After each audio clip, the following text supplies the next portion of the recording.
जो आज बड़ौदा में और राजस्थान में महापंचायत हुई है, तो उस महापंचायत में हम सारे ही भाई शामिल थे। तो हमारे साथ में हैं पूर्व एमएलए उमेद सिंह जी, जो महम से सन 1972 में आज़ाद उम्मीदवार रहकर चुनाव जीते हैं। यहाँ जो पंचायत हुई उसमें शामिल रहे, तो इनसे कुछ चंद सवाल पूछना चाहेंगे। तो उमेद सिंह जी, मैं आपसे पंचायत के बारे में चंद सवाल इसलिए पूछना चाह रहा था कि आप एक बुद्धिजीवी आदमी हैं और बहुत सारी बातें आप गहराई तक की जानते हैं। तो आपको ये पंचायत में जब शामिल हुए तो सभी लोगों के विचार आपने सुने, तो उनके बारे में कुछ क्या कहेंगे आप? और आज की पंचायत हर लिहाज से, संख्या के लिहाज से और सुनने के लिहाज से और सतीचों के लिहाज से बहुत ही सफल पंचायत रही है।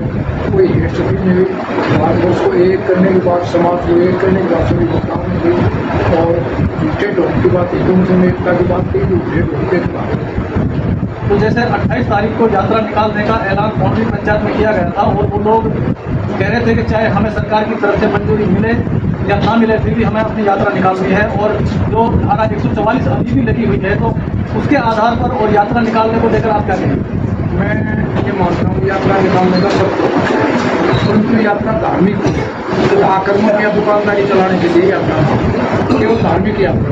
तो इबादत करने में हथियार की जरूरत नहीं है, हेड पुलिस की जरूरत नहीं है, किसी को चिराने की जरूरत नहीं है, किसी को नीचा दिखाने की जरूरत नहीं है। यदि यात्रा केवल झगड़ा करने के लिए निकालते हैं तो ये सरकार की जिम्मेदारी है उस यात्रा को निकलने।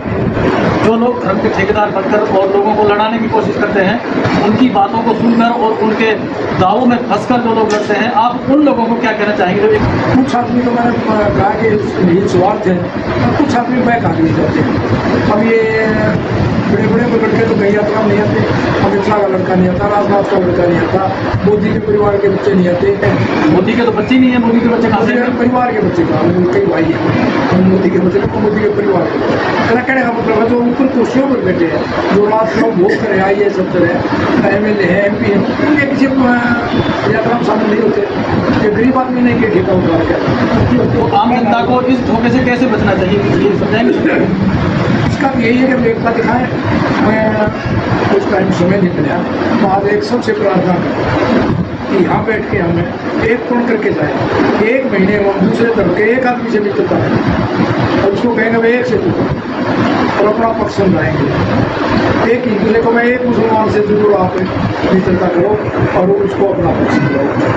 मतलब में बैठे मिले बैठे हिंदुओं का इस युग में सबसे बड़ा धोखा जिनको तो कंट्रोवर्सी मानते हैं बीजेपी वाले, स्वामी विवेकानंद को तो सभी मानते हैं। स्वामी विवेकानंद ने कहीं नहीं कहा है कि हिंदू धर्म मजबूत होगा तो बात। विवेकानंद ने ये कहा है वो देश बड़ा होता है जिस देश में बढ़िया लेखक होंगे, बढ़िया गायक होंगे, बढ़िया कवि होंगे, बढ़िया खिलाड़ी होंगे, बढ़िया वैज्ञानिक होंगे, वो देश बड़ा होगा। देश ना संख्या से बड़ा होगा, ना देश से लड़ाई से बड़ा। तो मैं चैलेंज करता हूँ हिंदू धर्म में कहीं भी दिखा दे कि दूसरे धर्म को नीचा दिखा के धर्म बढ़ा। हमारे जो पंचायत में शामिल होने वाले साथी यहाँ मौजूद हैं, तो और कुछ लोगों से और पूछते हैं यात्रा को लेकर क्या कहेंगे सर? यात्रा ऐसा है, दूसरे को ठेस ना पहुंचाओ। यात्रा सारे अपने त्योहार मनाने हैं। यह यात्रा तो आपस में लड़ाने की यात्रा, तो सास कराने की यात्रा है, ये करनी नहीं चाहिए कि धारा 44 लग रही है। यात्रा मतलब एक धर्म पर पाबंदी, एक धर्म को छूट ये गलत है सरासरी। छूट हो तो सब तो सब बंद होनी चाहिए। आप क्या कहेंगे यात्रा को लेकर? यात्रा सद्भाव के लिए निकाली जाती है, प्रेम के लिए निकाली जाती है, अपनी इच्छाओं के लिए निकाली जाती है, स्वार्थ के लिए नहीं निकाली जाती, सुनने के लिए निकाली जाती है। जब एक भाई तंग है, दुख की घड़ी में ये यात्रा निकालते, ये गलत नहीं निकालते। पहले से कभी कोई ऐसी यात्रा नहीं देखने को मिली थी, और आज यहाँ ये 3 साल से यात्रा की परंपरा चली है। तो कुछ लोग कहते हैं कि ये सिर्फ एक हिंदू मुस्लिम को लड़ाने की यात्रा है। इसके ऊपर आप क्या बोलेंगे? मेरा अपना मानना ये मंदिर जो अपना घर है, माँ बाप बनते हैं, अपने बच्चे बनते हैं, उनको अच्छी तालीम दो और इस लायक बनाओ ताकि वो समाज में कुछ दे सके। मेरी अपनी विचारधारा यह है, अपने बच्चों को, अपने माँ बाप को टाइम दो, अपने बच्चों को पढ़ाओ, उनकी सेवा करो, अपना वंश बढ़ाओ, अपने समाज के लिए कुछ करो, मंदिरों में कुछ करो।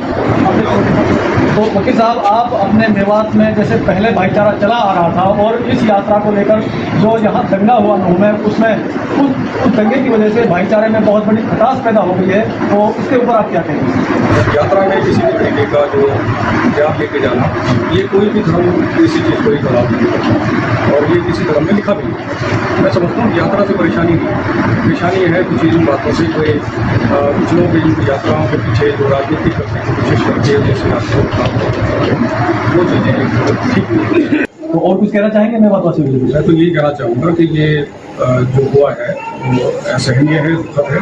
इसकी को भरने के लिए जो भी एक भरसक प्रयास हो सके, हमें अपने भाईचारे को कायम रखें। उन चीज़ों की तरफ जो हमारा ये जख्म हुआ है वो ठीक होने लगे।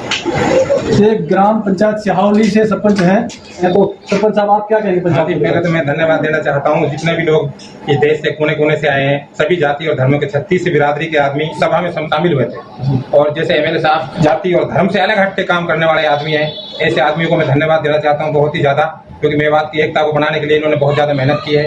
और ऐसे समाज के लोग इस तरीके से सभी जाति और धर्मों में होते हैं। हम भी कहते हैं मेवात में एकता कायम रहना चाहिए। और जो एक पंचायत हुई है, ये किसान सम्मेलन पंचायत है, इसमें सभी जाति सरदार थे, जो भी जाति के धर्म थे, जितने भी धर्मों के लोग, सबों ने एकता की बात करी है। क्योंकि मेवात में इस तरीके की भावना नहीं होनी चाहिए, किसी जाति को दूसरे को धर्म के ठोस पहुंचाना, ये किसी भी शरीयत में नहीं है, किसी भी धर्म में नहीं है। ये भावना से अलग अलग जीने की जो तरजीह दे रहे हैं लोग, हम तो ये कहना चाहते हैं इन लोगों को कि आपको भाईचारा पहले से ही था, देश आज़ाद होने से पहले भी भाईचारा, देश आज़ाद होने के बाद भी, आज भी मेरे को हम ये सोचना चाहते हैं 36 बिरादरी को साथ लेकर चलो, जिससे कि भाईचारा सदा मदा हमारा इस तरीके से देश में भावना ऐसी रहनी चाहिए कि सारी जाति और धर्म को एकता बनाए रखें। आपका नाम जी? तो वकील साहब, आप यात्रा को लेकर और इस पंचायत को लेकर एक जो भाईचारे की खटास जो बढ़ती जा रही है, उसको लेकर आप क्या कहेंगे? देखो जी, ये बहुत एक अच्छा सकारात्मक कदम है जो यहाँ ये पंचायत बुलाई है। और इसमें जो किसान के कई बड़े नेता जैसे शगुनी साहब हैं, राकेश टिकेत जी हैं, और भी कई किसान संगठनों के नेता आए हैं। सब ने यहाँ भाईचारे को मेंटेन, शांति बनाए रखने की अपील करी है। और साथ में इस रीजन के जो मेवात रीजन के आदमी को ये भी आश्वासन दिया है कि भाई धर्म विशेष के नाम पे किसी के साथ जाति नहीं होने दी जाएगी, और उसमें अगर मेव भाइयों के साथ कुछ होता है तो हम उनसे पहले खड़े हो, हमारे बाद में। किसी तरह की गुंडागर्दी, धर्म के नाम पर जाति बदमाशी बिल्कुल नहीं चलेगी। उन्होंने अपील की है भाई धैर्य से, शांति से अपना भाईचारा बनाए रखो। सभी देश के नागरिक समान हैं। ये धर्म का कोई ऐसा इशू नहीं है भाई इसमें आपस में विरोधाभास पैदा हो, जिसके चलते मनों में दुनिया हो, तो द्वेष भावना हो।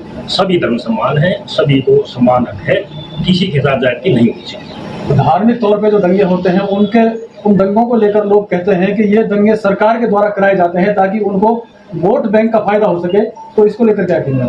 देखो जी, यहाँ पे सरकार की मंशा में साफ तौर पकड़ भी तो लग रही है। जैसे बाद में ये भाई मुस्लिम समुदाय के बच्चों को अरेस्ट किया जा रहा है, ठीक है, और उनका जैसे मकान है, दुकान है, उनको जो तोड़ने का, सील करने का जो गवर्नमेंट ने जो बाद में जैसे काम किया है, उससे ये गवर्नमेंट की साफ मंशा साफ आ रही है। जो धर्म विशेष है उसको तो साइड बाई कर रही है, और जो मुस्लिम समुदाय से जो है बच्चे हैं उनको गिरफ्तार कर रही है, परेशान कर रही है, और उनके मकान दुकान को भी तोड़कर नुकसान पहुँचाया है। यहाँ से सरकार की मंशा साफ दिख रही है। जैसा कि सुरेश पौंत जी ने कहा था कि एसपी साहब आप ऐसा ना करें कि निर्दोष बच्चों को पकड़ कर ले जाते हैं और बाद में उनको पैसे लेकर छोड़ते हैं, तो ये बात इस बात में कहाँ तक सच्चाई लगती है आपको? देखो, इस तरह की बात है, काफ़ी बच्चों को पकड़ लेते हैं, पैसे लेते फिर छोड़ दिया जाता है, उसको अरेस्ट कर रखे है। परेशानी बिल्कुल है, ऐसा है कि बच्चों को परेशान किया जा रहा है, पकड़ा जा रहा है और पैसे लेकर छोड़ा है। प्रशासन ऐसा क्या कानून के रखवालों को ऐसा कुछ करना चाहिए? ये उचित है क्या? नहीं, बिल्कुल गलत है जी। देखो जी, राजा को तो अपनी सभी प्रजा को समान रूप से करना चाहिए, ये गलत है। ये भाईचारा बिगाड़ने की पॉलिसी है। प्रशासन को इस पर क्या कहना चाहेंगे आप? प्रशासन का और सरकार का देखो जी, बिल्कुल इसमें रवैया गलत है। इससे तो जो है मेरी भावना बढ़ेगी, मामला बढ़ेगा। उनको निष्पक्ष होकर जो भी गलत है, जिससे गलती हुई है, उसको सजा दी जाए और निर्दोष आदमियों को खाम में ना परेशान किया जाए, और अब मामले को धीरे धीरे उसमें नॉर्मल उसमें लाने का कोशिश करनी चाहिए। ये हमारे हाकम भाई हैं सिकरावा गांव से, तो ये भी कुछ अपनी जो प्रतिक्रिया है वो पंचायत और यात्रा के बारे में और जैसे दंगा हो उसके बारे में कुछ रखना चाहिए। तो हाकम जी, सबसे पहले तो मैं यहाँ बड़ौदा में पब्लिक जो चारों तरफ से हरियाणा, यूपी, राजस्थान से पहुँचने पर सारे लोगों को धन्यवाद करता हूँ।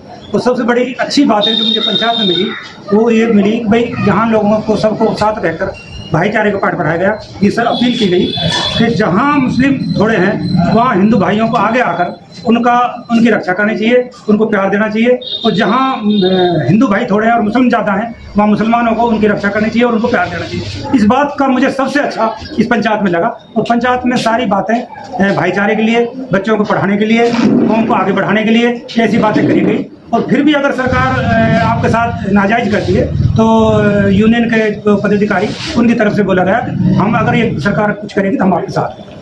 तो आप क्या उम्मीद करते हैं कि जागरूकता आएगी इससे? हमको रहना तो हिंदुस्तान में है, रहना तो हरियाणा में, रहना तो मेवात में ही है। हम अलग कहाँ जाएंगे? भाईचारा तो हमें आपस में रखना तो पड़ेगा ही, और रखना भी चाहिए।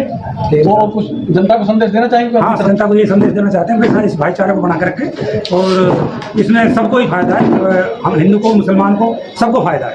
तो हम तो यही अपील करते हैं कि भाईचारा बढ़ाओ और अमन से। बहुत शुक्रिया।